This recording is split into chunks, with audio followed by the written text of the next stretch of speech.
Kasi magpabalik-balik ng So we can be. pag-iisip. Can we start? Okay. Ay, actually wala. Oo. Sa inyo lang, question and answer lang tayo. First question, Marisol Abdarman, GMA News. Yes, okay.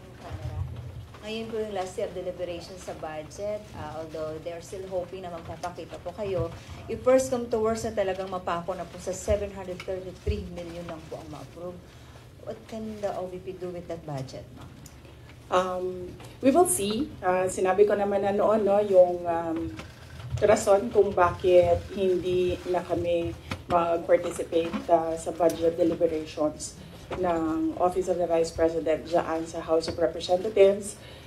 Dahil nga sinabi ko na dalawang tao lang naman yung nagde-decide dyan, Congressman Zaldico and Congressman Martin Romualdez. At sinabi ko din, yung proof ko kung bakit sila lang dalawa. And may paper trail yung sinabi ko against them. Sa 700 million, we will see kung ano yung maiwan, and then we will work around that budget of the Office of the Vice President. Pero definitely, tutuloy pa rin yung trabaho, anuman ang budget ng Office of the Vice President. But then again, ma'am, hindi pa naman po yung final kasi di ba meron pang sa Senate. So, hahabulin nyo ba, ma'am, sa Senate? Kayo ba ay magpapakita na doon during the deliberation? Yes, meron. Nag-aantay kami ng schedule galing sa Senate for the plenary budget hearing ng Office of the Vice President. So, a-attend kami dun. Pero wala na kaming expectation na mahabol pa yan. Kasi nga, sinabi ko doon sa interview ko, pagdating sa bicameral, kung nasaan nandun na yung dalawa, the Senate and the House of Representatives, wala ding nasusunod doon except si Zaldico at si Martin Romualdez. At ang example ko niyan ay yung attached na list, no, sa classrooms ng Department of Education, na kahit pa man tinanong ng mga senador, nandun pa rin siya sa final draft, and nandun pa rin siya sa General Appropriations Act. At ang isa pa doon na example ko sa inyo, na sila liglig naman ang nasusunod doon, yung kaguluhan nila at sagutan nila sa AKAP. Wala yung AKAP, di ba? Nakita na lang nila yung AKAP sa bike camp. At sinasabi ni Zaldico, hindi, pumirma ang mga senador eh. So, yun yung example ko na, yun yung proof ko na dalawang tao lang nasusunod dyan. Si Zaldico at si Martin Romualdez. But despite that, ma'am, sure na yung inyong attendance po sa Senate deliberation?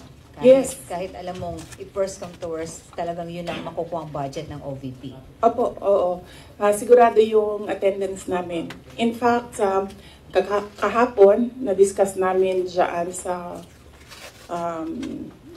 Chief Staff na opisina kung ano yung date para ma-block namin yung date ng plenary ng Senate. But apparently, wala pa daw mga schedule, so nag-aantay kami. Alright. Ma'am, last po. Yung show cause order po na pinalabas po ng Committee ng Good Government sa ilang mga OVP officials po. Opo.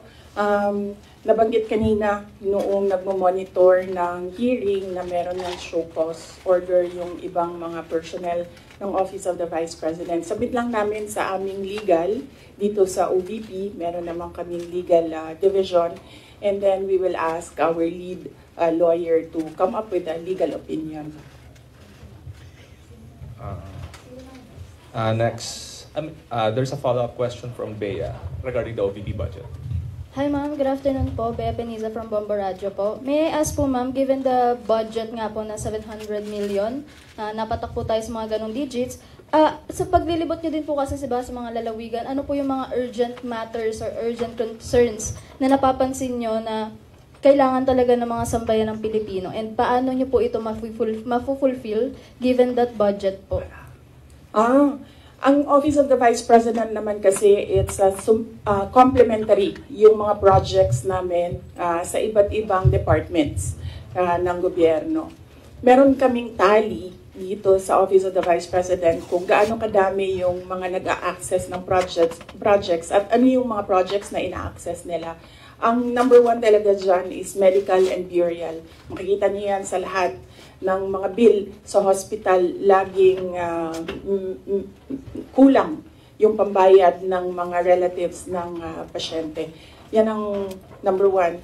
And then number two is financial assistance, yung mga hingi nila na augmentation sa kanilang pang-araw-araw. Minsan panggastos, minsan pangbayad sa kuryente, minsan pangbayad sa upa ng bahay, minsan naman humihingi sila kasi nagkukulang na yung pangbayad para sa paaralan, eskwelahan ng mga bata. So iba-iba yung rason nila, pero the same yung request nila, financial assistance. And ang sunod niyan is yung request hindi lang ng mga taong bayan but ng mga local government units or even mga barangay officials. Kapag merong disaster, humihingi sila ng tulong para sa pagkain, food and non-food supplies ng mga biktima ng calamity. So yun yung top 3 na lagi naming ma-encounter na hinihingi sa Office of the Vice President. In fact, hindi lang yan sa OVP kasi nung mayor ako, halos the same yung requests ng mga tao. So for the final question ko po, ma'am, punta naman po tayo sa Office of the Vice President po na personals po. So dun po sa budget na po na yun, paano po kaya, hindi po ba mabibitin yung mga personals niyo po pagdating po sa kanilang mga sahod or mga income po nila? Hindi naman po ba sila mabibitin given that budget po? Or may mga benefits pa po rin silang matatanggap with that budget? Yan po, ma'am. Yes, oo. Kasi ang unang-unang ginagawa ng budget is pinupondohan niya yung obligations ng gobyerno. Kapag permanent employee ka, obligation ng gobyerno lahat ng bayad sa iyo, hindi lang yung sahod at iba, kasali na yung iba pang benefits. So yan, hindi yan siya pwede tanggalin ng paggawa ng GAA, ng General Appropriations Act. So on that point, kung mawawalan ba sila ng sweldo at benepisyo, hindi. Kasi obligation yan ng government sa employees ng government. It's not the same for those na contracts or hindi sila employees ng government. Hindi guaranteed yung budget para sa kanila. Thank you very much po, ma'am. Okay. Next question. Bongs, magsumbol. Rappler.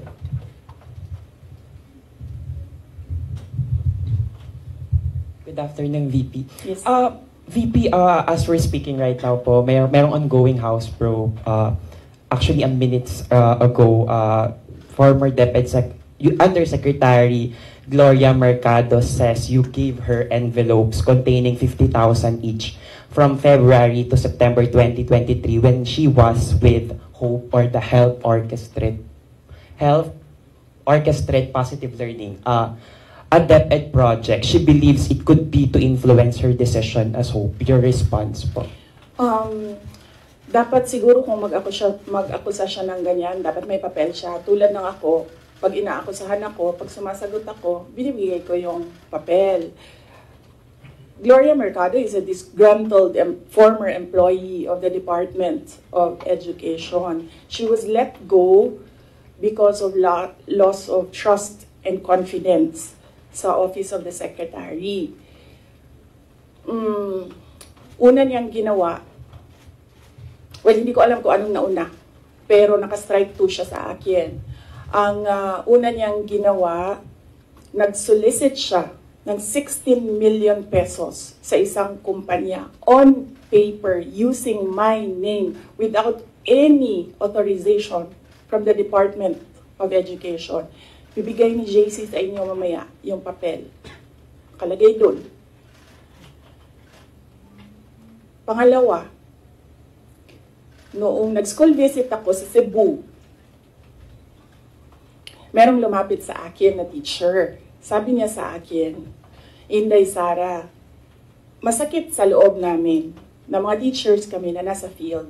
Tapos merong humahawak ng teacher items na wala dito sa aming probinsya o wala dito sa aming region. So, pinakwento ko siya. Iyon naman yung purpose ng aking mga school visits, di ba, sa iba't ibang lugar naman sa. Sabi ko, one-on-one tayo, kwento mo lahat sa akin. Ano? And then it turned out, ang HR mismo ng Department of Education, our undersecretary, took a teacher item from Region 7, nilagay niya sa central office for a non-teaching task.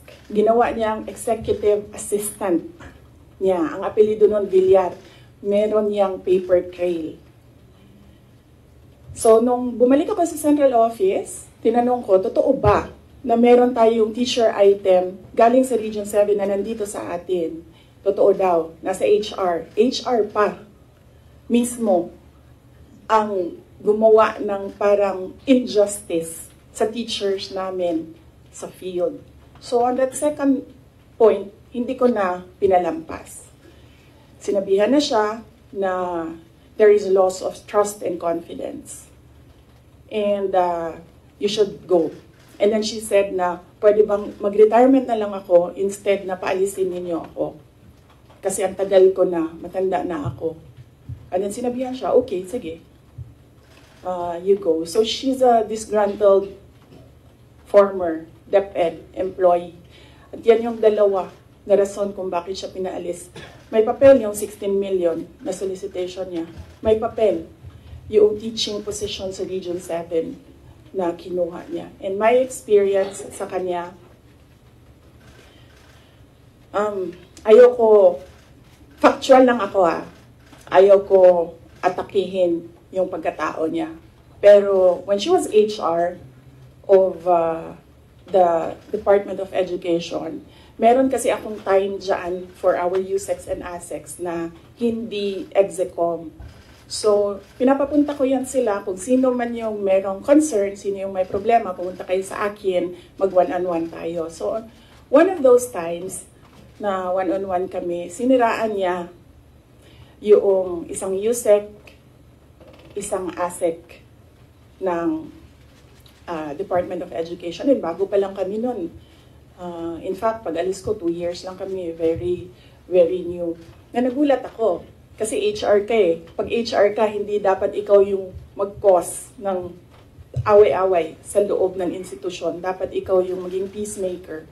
But siniraan niya yung isang ASEC and isang USEC sa akin mismo. And nagulat ako. Why attack the ASEC or the USEC sa kanilang pagkatao? Hindi naman trabaho. And then, ganun din ang ginawa niya. Nung umalis na siya sa Department of Education because of the 2 points, lumipat siya sa Senate. One of the offices of the senators, then nandiyan yan siya ngayon. And yung isang kaibigan ko doon sa Senado, narinig namin na sige na siya atake. Inaatake niya si Michael Poa, si Reynold Monsayak, si Gerald Chan. Nang iyan ngayon yung nakapangalan sa kanyang statement. Kaya kami, nung nagbasa siya kanina ng statement, hindi na kami nagulat. Kasi naririnig na namin sa opisina, dyan sa Senate, yung mga pinagsasabi niya after she was let go. I think, hindi lang siguro niya matanggap na kasalanan niya kung bakit siya pinalayas sa Department of Education. Pero hindi din talaga namin matanggap na magsusolicit ka sa isang private company on paper 16 million. And then, kukuha ka ng teacher item sa field, gagawin mong EA sa central office. Hindi pwede yun. VP, in relation to that, since you brought up yung names po ni Attorney Poa and Attorney Monsayak. So, during the probe earlier, she said that yung reason daw kung bakit daw siya nilet go ng DepEd nyo po was that she disagreed daw with Attorney Monsayak's suggestion that bidders in the DepEd computerization program just discuss it among themselves to avoid failed bidding. Ngayon ko lang narinig yan. Sa kanya ko lang narinig yan. Pero ako ang nagsasabi, kasi I was the one who fired her out of the Department of Education. Yung dalawang rason na yon, ang rason kung bakit siya pinaalis sa Department of Education. And as I said, May papel yon. Ibibigay namin sa inyo ang papel. Ang HR record ni Villar, nasa Department of Education din. In fact, hanggang ngayon si Villar nasa region. Kasi sinabihan niya yung region bago siya umalis na ilagay yan sa region, wag yan sa teaching position. Pero that person is holding a teaching position. Any more questions regarding the HOR probe? MC, Philippine Daily Inquirer. Hi ma'am, good afternoon. Regarding din sa probe, kasi apparently parang there was a response from some of the congressmen about, yun sa, dahil wala nga po kayo ngayon doon, won't you ever attend the House probe, diba? Parang, is there a chance that you might still appear there or at least, kumbaga parang, have any other responses, in responses na sinasabi nga nila na hindi raw po kayo umaattend doon sa mga ongoing na inquiry ngayon relating to the alleged anomalies during your time sa DepEd. Opo. Nasabi na po namin doon sa opening statement ko kung ano yung sa tingin ko ginagawa ng House of Representatives. And lahat naman sa mga sinabi ko, meron kaming basihan. At sinabi ko doon na what they're trying to do is they're trying to make a case for impeachment. Kasi last year pa yan nila gusto talagang gawin. They're trying to make a case for impeachment. Dahil wala silang ebidensya, ang ginagawa nila, nag-fishing sila dito sa mga tanong sa loob. Kung maririnig nyo, di ba mali? Di ba mali? Ginagano nila yung sumasagot na COA resource person. And of course, ano lang ba ang rank and file? Siyempre, congressman yung kaharap mo. Di sasabihin mo, oo po, may mali. When in fact, ilang beses na kami sumagot, we are fully cooperating with the audit process and we are answering and filing our comments in all the cases before the Supreme Court. In fact, kung mag-file pa sila ng kaso pa, sasagutin namin yan sa korte. Pero hindi doon. Kasi kung gusto nila mag-impeach, huwag nila kunin sa akin sa mga bias na tanong nila sa akin ang gagawin nilang impeachment. Kanina,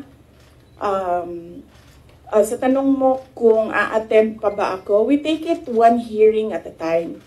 So, when we receive an invitation, we study, una-una, pinapadala siya sa legal, pinag-aaralan namin, dinidiscuss namin dito sa opisina with the personnel. And then, tinatanong namin yung mga personnel. Like in the case of this invitation, nakapangalan na sila doon and hindi na pwede ang authorized representatives. So we sit down with them and we ask them, ano ba ang gusto mong gawin? So depende sa sagot, yun ang sinusuportahan namin. Ako as head of agency, sinusuportahan ko kung ano yung gusto. Right now, walang gustong pumunta doon sa kanila. Kasi ang concern ng lahat is yung pamilya nila. Sa kanila daw, sarili, walang problema because they are government employees. So, makakasagot sila. Ang hindi daw nila makontrol is yung paninira sa pamilya nila.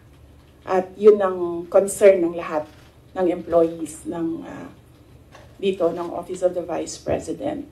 And sabi din ng legal namin, there are valid legal points or legal questions sa nangyayari na hearing, which is the contempt of the letter to Congressman Joel Chua kaninang umaga.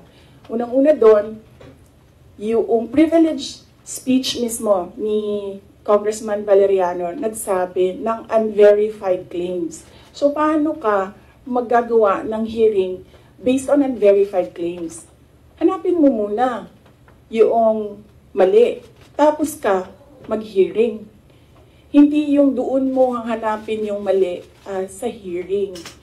Pangalawa, ito yung punto ko nung last akong pumunta sa kanila. Nakalagay sa batas, nakalagay sa constitution natin. Inquiry in aid of legislation. Hindi siya gumamit ng investigation. Sabi niya doon, persons, the right of persons shall be respected. Hindi siya nagsabi ng witnesses. Pero pagdating mo sa rules sa loob ng House of Representatives, rules nila in aid of legislation, ginagamit na nila interchangeably. Inquiry and investigation, persons and witnesses. Mag-decide muna sila, ano ba sila doon, korte o hindi? Hindi naman sila korte. Paano ko nasabi na gumagalaw sila na parang korte? Nilagay nila doon. The rules of court are supplementary to these rules.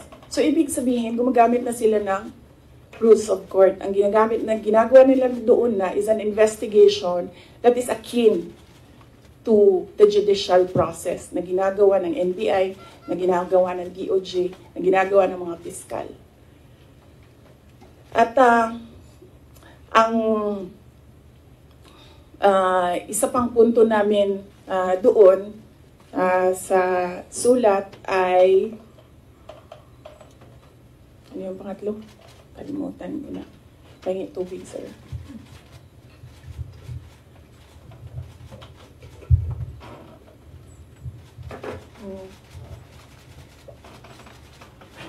Okay.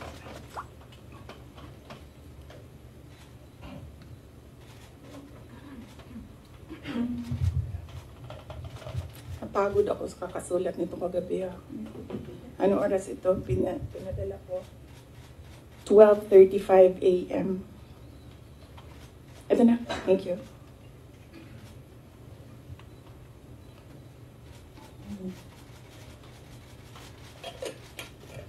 Yeah. Ito yung isang punto ko dyan. Nakalagay doon sa Constitution. The rights of persons appearing therein or affected thereby shall be respected. Nakalagay doon. So, ibig sabihin, dahil in aid of legislation lang ito, at hindi naman ito prosecution or investigation, ibig sabihin, pwede humindi ang tao. Diba? Kasi, ayaw ko sumali sa pag-craft ng legislation nyo. Bakit nyo ako pipilitin? Di maghanap kayo ng ibang resource person. Ang dami namang previous vice presidents dyan. Napakalapit ni former President Gloria Arroyo sa kanila. Yun ang tawagin nila. Gawin nilang resource person kung meron talaga silang batas na ginagawa about sa Office of the Vice President. And then ang huli noon is sub judice. Ang daming questions nila na kaparte ng 3 cases na final sa Supreme Court na dapat hindi pinag-uusapan sa labas ng korte.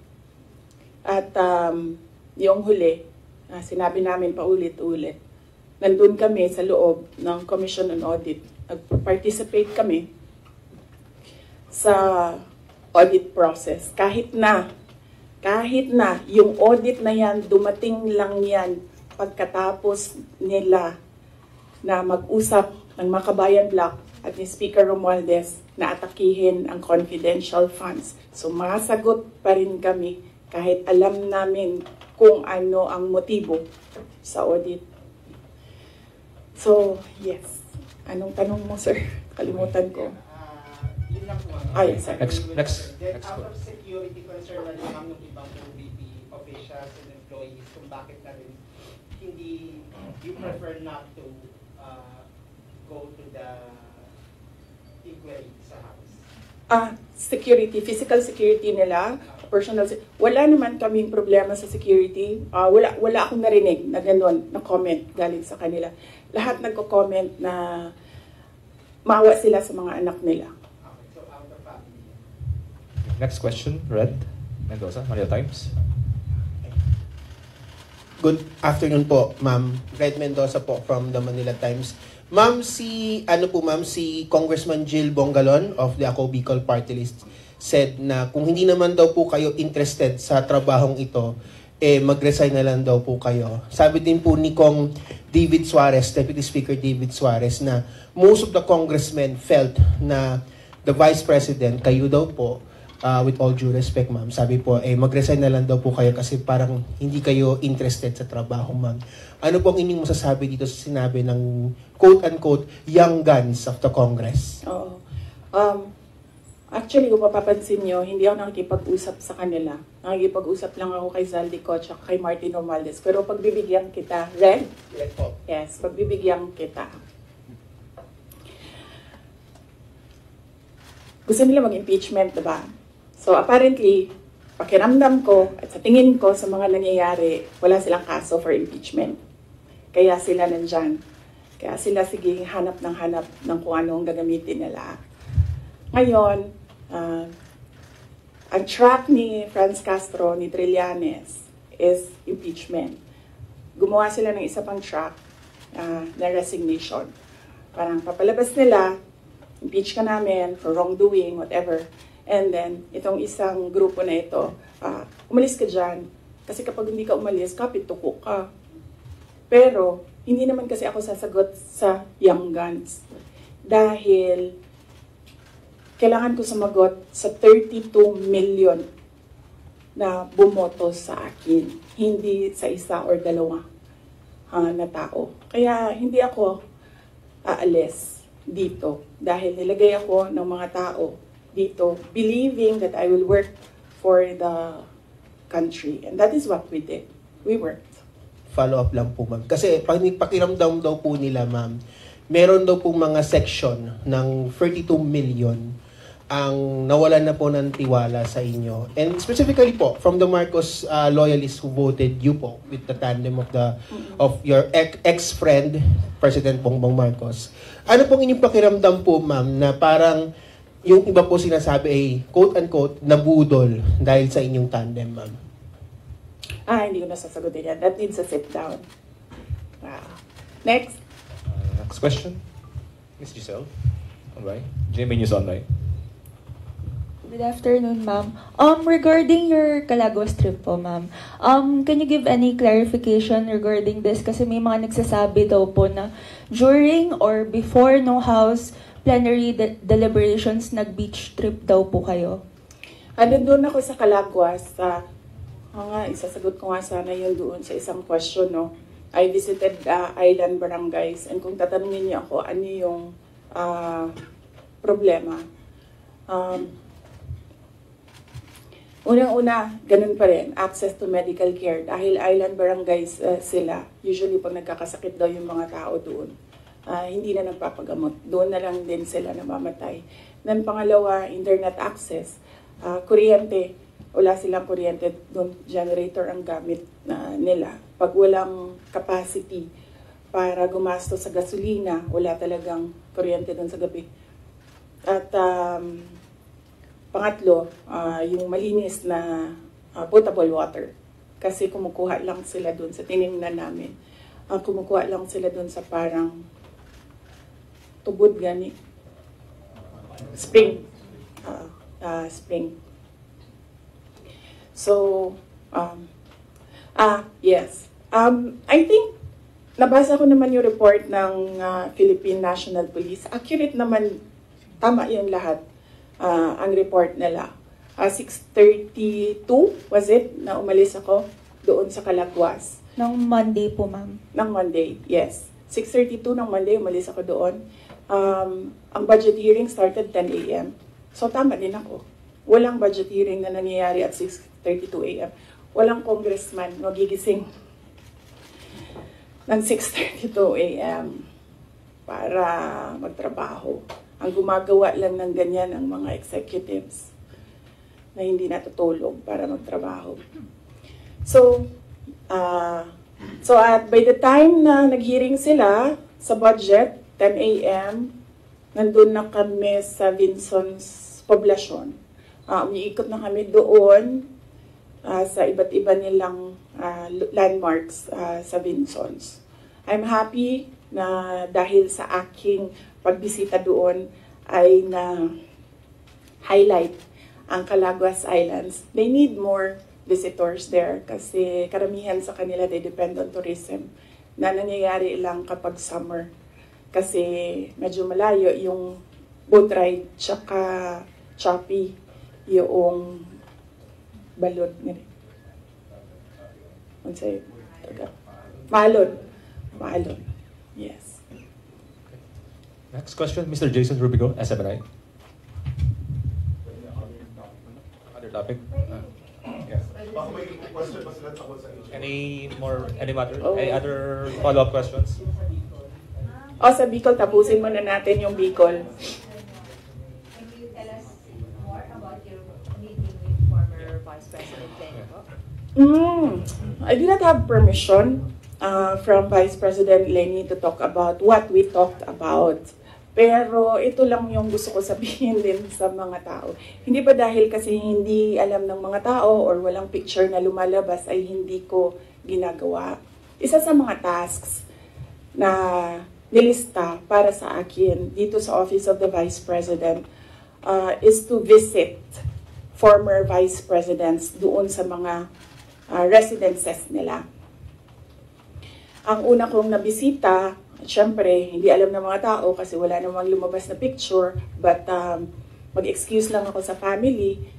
Binisita ko si former Chafisto Gingona, former Vice President Chafisto Gingona sa bahay nila. So, I was welcomed there by the family. Nakausap din kami ni Sir. And then, next was former Vice President Erap Estrada. Binisita ko din sa bahay niya. Anong purpose ng pagbibisita ko? Nagpapakilala ako sa kanila. Nagsasabi ako na ako yung Vice President. At sinasabihan namin sila as former Vice Presidents, we owe it to them na kung may kailangan sila, susuportahan namin sila, yung opisina ng OVP. And we invite them to lend us memorabilia para sa Office of the Vice President Museum. And so binisita ko si former President Erap Estrada sa bahay niya. Binisita ko si former Vice President Gloria Macapagal Arroyo sa bahay niya. And then ngayon, I had the opportunity to visit Vice President Robredo sa bahay niya. So dalawa na lang, and I still have 4 years to go. Dalawa na lang ang hindi ko pa nabibisita sa bahay nila. Si former VP Binay and former VP De Castro. Follow-up? Yes, yes. Jason. Ma'am, yung comment niyo po doon sa sinabi po ni spokesperson ni Vice President Lenny na si Sir Barry na feel nila nagamit po ninyo sila. Hindi ko na sasagutin si Barry. Kung meron akong sasagutin, dito lang ako sa taas. Si Vice President Lenny, or si President Marcos, or si Zaldico, or si Martin Romualdez. Yeah. For clarification, ma'am, yung meeting with Vice President Lenny, was it planned po or hindi planado yung pagpunta po natin doon? Di ko na sasagutin yung details kasi I understand hindi din nagsasabi ng detalye si VP Lenny. Pero i-confirm ko na nandun ako sa bahay niya. Follow-up. Let me see. Can you confirm that, the camp of former Vice President Lenny said na it was more on personal, nothing political naman daw. Can you confirm na it was more on personal conversation lang yung nangyayari and nothing political? Siguro no, as she's more senior than me kasi nauna siyang maging Vice President sa akin. Kung meron mang dapat magsalita, siguro dapat si Vice President Lenny yun kasi bahay niya yun and siya yung binisita. So, napaka-assuming ko naman kung ako yung magkukwento, ako na nga yung bisita, ako pa yung madaldal. So, kung si Vice President Lenny Robredo ay walang sinasabi, respetuhin natin kung ano yung gusto niya. Pero more personally, like what she said. Same answer yung kanina. Next question.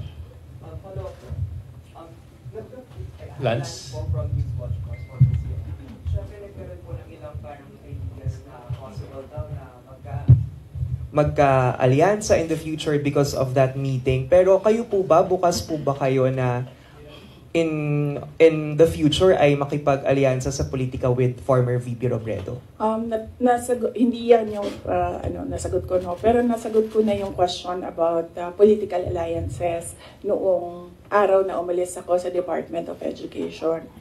Sabi ko doon, inimbita ako ni President Marcos na sumama sa kanila.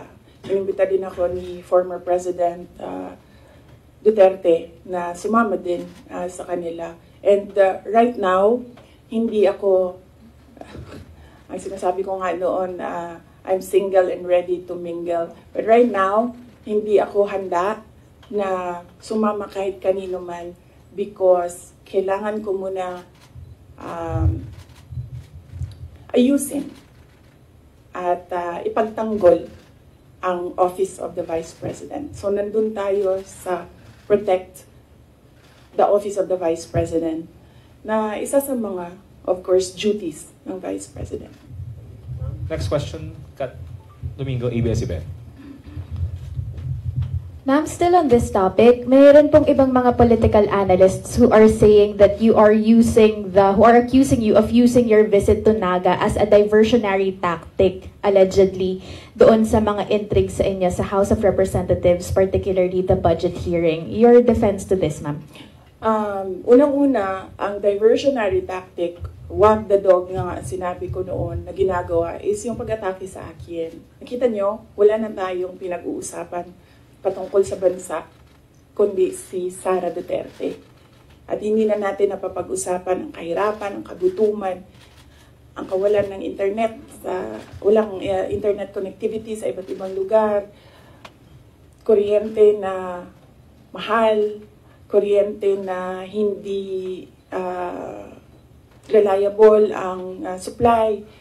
Ang daming problema ng bansang ito. Pero hindi na pag-usapan dahil pinapag-usapan natin si Inday Sara Duterte. Pero wala namang problema sa akin yon. Kaya ko naman sagutin yan lahat kasi alam ko naman wala akong ginawang mali. So kahit ano pang itapon nila, masasagot ko yan. So hindi ko na sila actually maintindihan.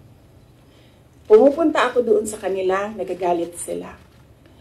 Pag pumupunta ako sa ibang lugar para kausapin ng mga tao, nagagalit sila.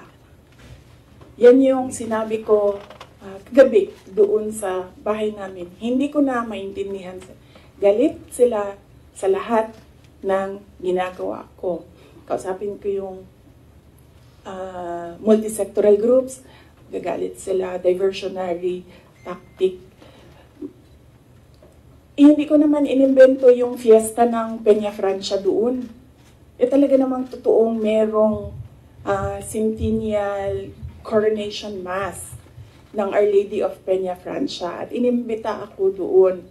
Sinabi ng kaibigan ko, gusto niyo bang, because this is a milestone, it is historical, gusto mo bang sumali sa misa para alam mo kung anong ginagawa ng mga locals at paano ano yung klase yung devotion ng mga tao sa ina.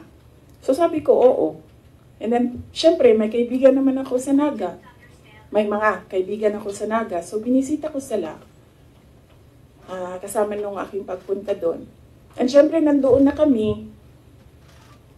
Malapit na ang Daet. Sabi ko sa mga kaibigan ko sa Daet, magkita tayo. And then pagdating ko ng Kinsons, pumunta si Mayor sa akin, sabi niya, meron kaming Takbuan Festival na nangyayari ngayong week na ito, doon sa kanila, Takbuan Festival. Apparently, ito yung festival ng birthday ni Wenceslao Vinsons. So, masaya ako na nagkadugtong-dugtong yung mga schedule na kung saan meron akong mga natutunan at meron akong mga nakausap na mga tao. Ang hindi ko lang nagawa doon, hinabol ko, inattempt ko habulin yung OVP Satellite Office sa Legazpi. Kasi meron kaming mga concerns na gusto ko kausapin sila doon. Pero pagdating ko kasi sa Legazpi, 5:30, nagsarado na yung opisina. Ayoko rin naman mag-antay yung mga tao. So, hindi ko naabutan yon. Yun ang hindi ko nagawa sa itinerary ko doon sa Bicol region. So, hindi ko na alam. Galit sila kung makipag-usap ako sa tao. Galit sila pag pumunta ako doon sa kanila. Hindi ko na rin alam. Kailangan ko ba magpaalam? Kakain na ako? Aalis na ako? hindi ko na sila maintindihan. So,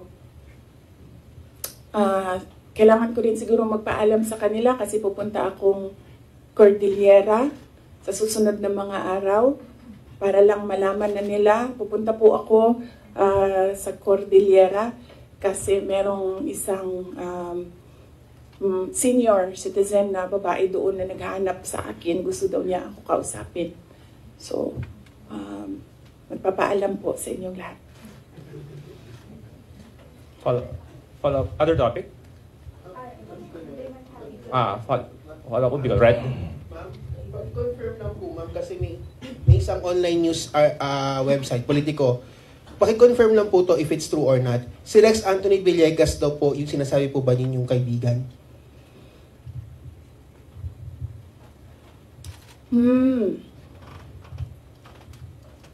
Hindi ko alam kung nagsalita si Asek Villegas. Hindi ko, sorry, I have no information right now kung ano yung sinabi ni Asek Villegas. Siya daw po yung parang, siya po yung na-identify na Bicolano friend na nag-broker sa meet ninyo with former Vice President Lenny Robredo. Oo. Siguro ang tamang ano dyan is tanungin diretso si Asek Rex Villegas.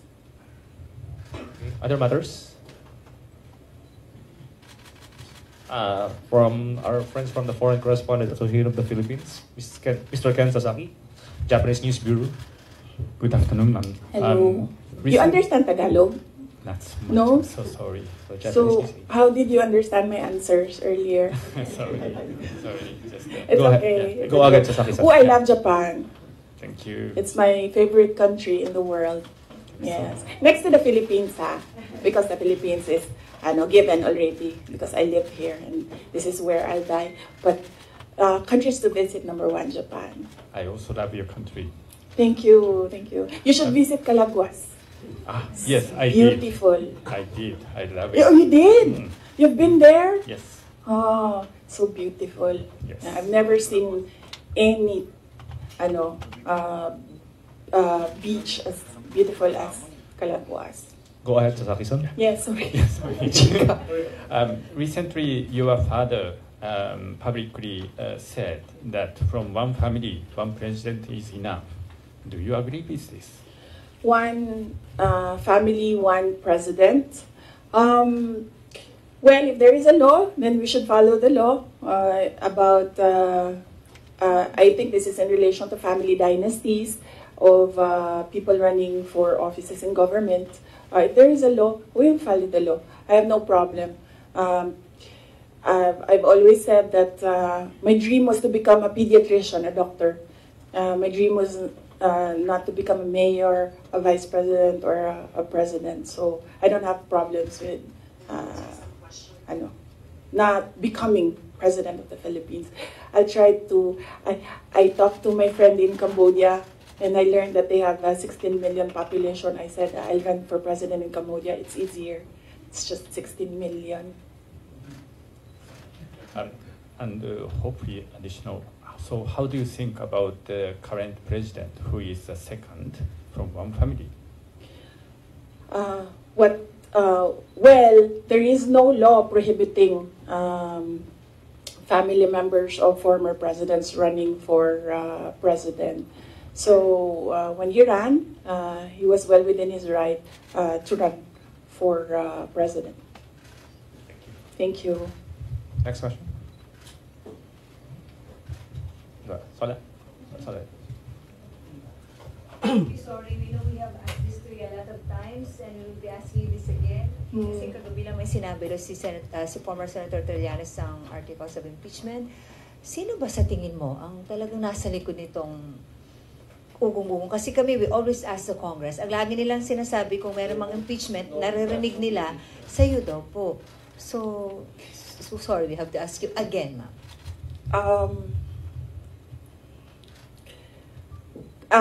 Kinote ko naman na si Representative Castro, di ba? Sa kanya nagsimula yan.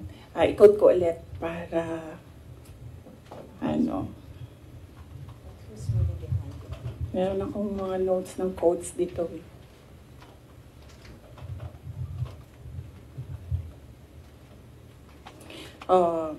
ito yon, Inquirer ito, yung kinuha ko. Pero I think kinary din siya ng iba't ibang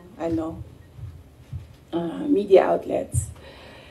The impeachment is especially on the misuse of public funds and technical malversation and violating the 1987 Constitution because a government official is bound to follow the Constitution. So last year pa lang, meron na siyang grounds for impeachment. Kaya sinasabi ko, ginagawa nila ng paraan, pumasok lahat nung kailangan nila doon sa pinag-usapan nila na grounds. And then yes, nagsalita, kanina sinabi ko, one track is impeachment. Nandito si Castro, nandito si Trillanes. Sino, alam ko kung sino, pero hindi ko siya masabi. At the proper time, siguro, pag lumabas na yung story about sa kanya, sasabihin ko yung lahat ng alam ko. Pero hindi pa kasi lumalabas dito sa hearing yung pangalan niya eh. So, pag merong nagsalita dyan about sa kanya, sasagutin ko, sasabihin ko kung sino. So, iisa lang ang handler ni Risa Ontiveros, ni Sonny Trillanes, at ni Franz Castro. Although si Franz, parang I think she's serving two masters. Hindi siya direct doon sa isa. Dito lang siya sa isa. Isa lang ang handler nilang tatlo. Kasi ang dami nyo ng materials. Pag inubos natin lahat ngayon, wala na kayong trabaho bukas. Sa susunod na araw, sa susunod na buwan, ano po yung trabaho ninyo? Wala na kayong balita. Hindi. Hindi. Alam niyo naman eh. Gusto niyo lang manggaling sa akin. Alam niyo kung sino. Gusto niyo lang manggaling sa akin. Pero mamaya na kasi meron kasi siyang kwento eh. Kasi hindi pa kasi lumalabas. So hindi ko malabas yung kwento. So, itong hearing na lang dito sa quad po? Sa third hearing po ba sa good government po ba lalabas? O sa quad po? Sa good government. About sa akin. Wala naman ako doon sa quadcom eh. I think sinubukan natin ni Trillanes yung sabi niya mas masahol pa ako kay PRD. Kasi hindi niya ata ma-prove. So, tinigilan niya ako doon sa EJK. So may na-expect kayo, ma'am, na information against sa'yo doon sa good government na hearing? Ano daw? Sorry. So meron kayong, yung hinihintay nyo na kwento, may na-expect kayo doon na kwento sa good government na hearing about sa'yo, ma'am? Hindi about sa akin, about sa kanya. Okay. I mean, yes, about sa akin. Pero, coming from him? Related sa kanya. May video pa yun eh. Any follow-up, Kat? Tapos sabi nila, ako daw yung hindi mapagkatiwalaan. Hindi nga lumalabas yung video. Wala nga nakakaalam ng video eh. Ako lang. Video, ma'am.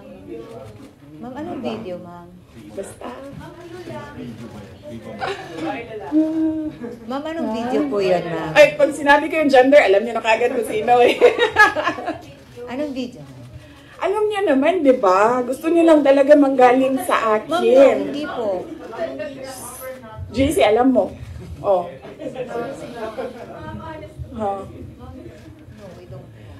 Antayin natin. Mahaba kasi yung kwento sa kanya. Tapos pag kinento ko yung parte lang ng question na yan, sayang naman yung ibang chismis. Hindi chismis yun kasi ako yung ako yung may alam. Hindi. Iba pa. Iba pa. Yeah. Hindi ito yung pulveron. Hindi din. Oo. Wala na bang question? Ano na ito? Fishing na ito. Fishing. Ma'am, yung topic na lang ng video about saan lang. Next question na. Maraming salamat. Next question, Jason. So, sa tingin mo ba, VP, instead yung sinasabi nilang, sorry, JC, sorry, Your Honor, dapat hindi ko ma-recognize. So, ang sinasabi mo, VP, imbes yung sinasabi nila you're making diversionary tactics, ikaw yung nagiging diversionary Ako yun. tactics nila. Ako yun. Kasi, tingnan nyo, Sa totoong problema. ako mayor ako ng 3 terms. Noong simula ng term, pinag-uusapan na kaagad namin ng council yan. Ano ba ang landmark legislation ninyo for this 3 years? Nakikita niyo ba na meron silang landmark legislation? Wala. Inuubos nila yung oras ng mga tao. Kita niyo yung mga tao sa DepEd, wala na nagawang trabaho yun. So, kakaupo nila doon. Inuubos nila yung pera ng taong bayan diyan sa mga hearings nila going after me. And wala silang pake kasi ang gagawin lang nila is magbigay ng pera kung saan-saan. Kasi wala naman kasing projects na masasabi natin. Ang ano sa amin yan pag umuupo ako, ewan ko lang sa iba.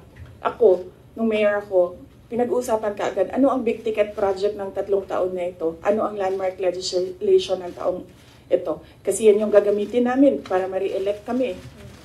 Diba? Yan yung sasabihin namin, kita nyo, may landmark legislation tayo. So, dapat kasi pag upo mo, ganyan yun, diba? Sasabihin mo sa mga tao, in 6 years, pinakamayaman na ang Pilipinas, in 6 years, ganito, may security, dami kang. And then lahat ng trabaho mo, papunta siya doon para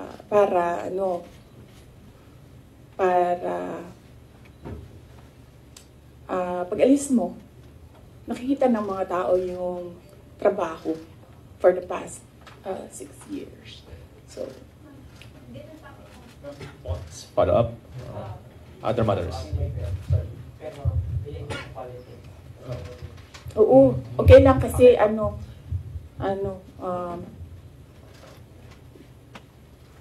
inano niyo yung traffic para pumunta dito. So, kunin niyo na lahat. Thank you, ma'am. Kunin niyo na lahat ng mga kailangan ninyo. Ma'am. Wag lang about siya. Okay. Okay. Pangalanan natin siya.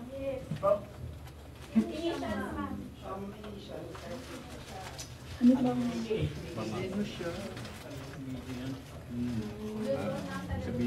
Wala pa akong... Actually, wala akong code name para sa kanya eh. Sinasabi ko diretso yung pangalan niya pag ginalibak na ko siya. Okay. Ma'am, COC filing na po next week. Will you be endorsing like senators? Or may Senate slate po ba kayo? Sa ngayon, wala. Wala akong Senate slate, wala akong senators. Kasi nga sabi ko, nakatutok kami defending the office of the Vice President. I feel that that is my primary duty right now, to defend the office. So, nakatutok lahat ng effort ko doon. Pero, we'll see. Malayo pa naman kasi yung kampanya. Sa February pa siya magsisimula. So, tingnan natin, baka pagdating noong February, medyo maluwang na and pwede na mangampanya. Okay. Last. Pwede ba?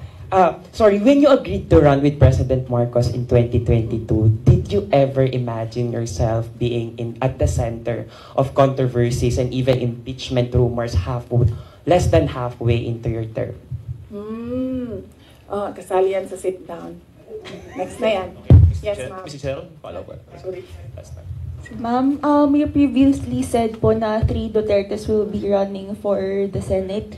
Magtutuloy po ba kaya ito? Ako hindi ko alam. Basta naririnig ko lang siya sa mga grupo nila, mga tao na nakapalibot sa kanila na tatakbo daw, naghahanda, tumakbo. Hindi ko lang alam kung sasabay-sabay silang tatlo. If ever, ma'am, you'll be supporting them po? Yes, of course.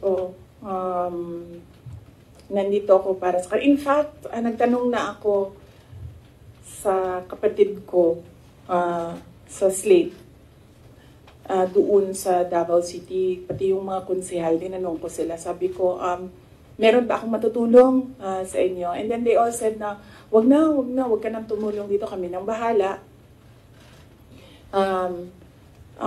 naiintindihan namin na mas marami kang problema kaysa sa amin doon, dito sa Davao City. So, okay lang sa amin.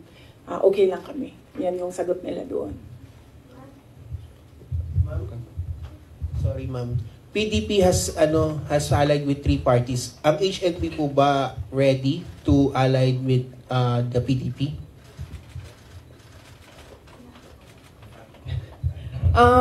Wala pa kaming discussion na mag-alliance with PDP.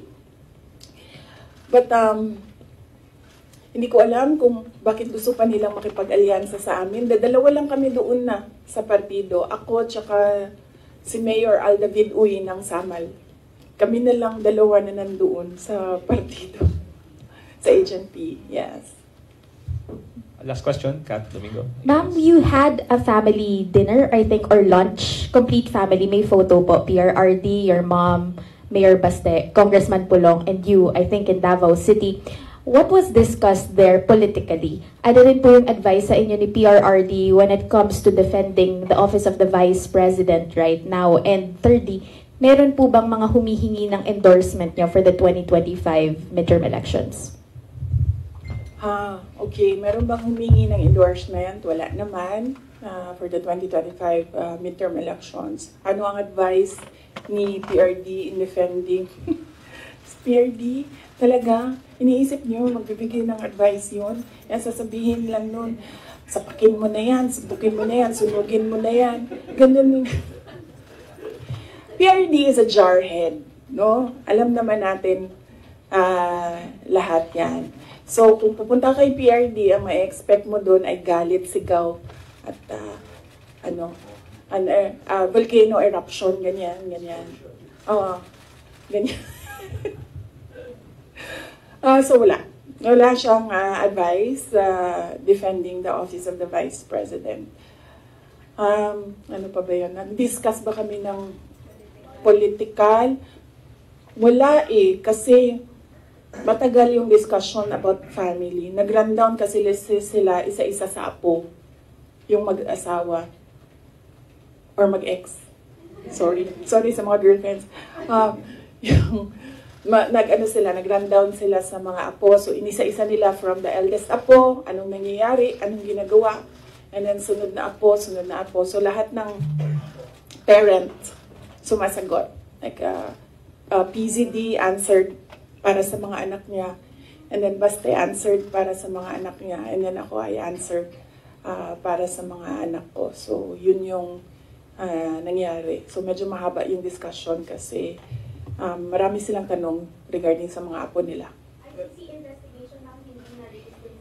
Ay nako, si PRD, pag sinabihan mo ICC, sasabihin niya sa'yo, babarilin ko sila lahat.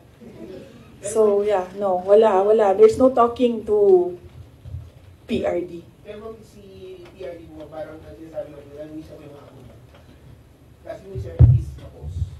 Oh yes, oo. Ang lagi lang kasi nasa kanya is yung mga anak ni Baste, ni Mayor Baste.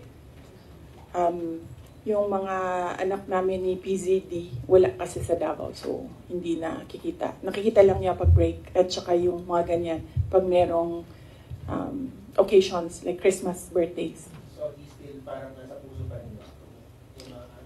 Yung mga apo niya? I think mas nasa puso niya yung mga apo niya kaysa sa mga anak niya. Okay? Are you guys satisfied? Thank you.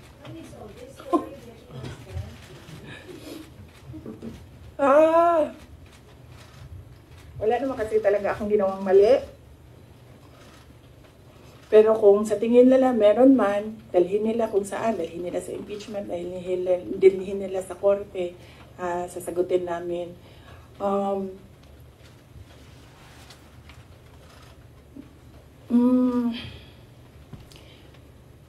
Yun. Kaya ako very casual kasi masasagot ko kasi lahat ng sasabihin nila. Minsan lang, hindi ako nagsasalita. Kaya mukha siyang walang sagot. Kasi minsan, ayoko na rin magsalita kasi nakakapagod na sila. Nakakapagod yung galit nila actually. Yun yung nakakapagod. Pero kung meron kayong kaaway, maasahan ako. Tawagin niyo ako. Basta away, maasahan talaga ako. Thank you. Thank you very much, OPP Media.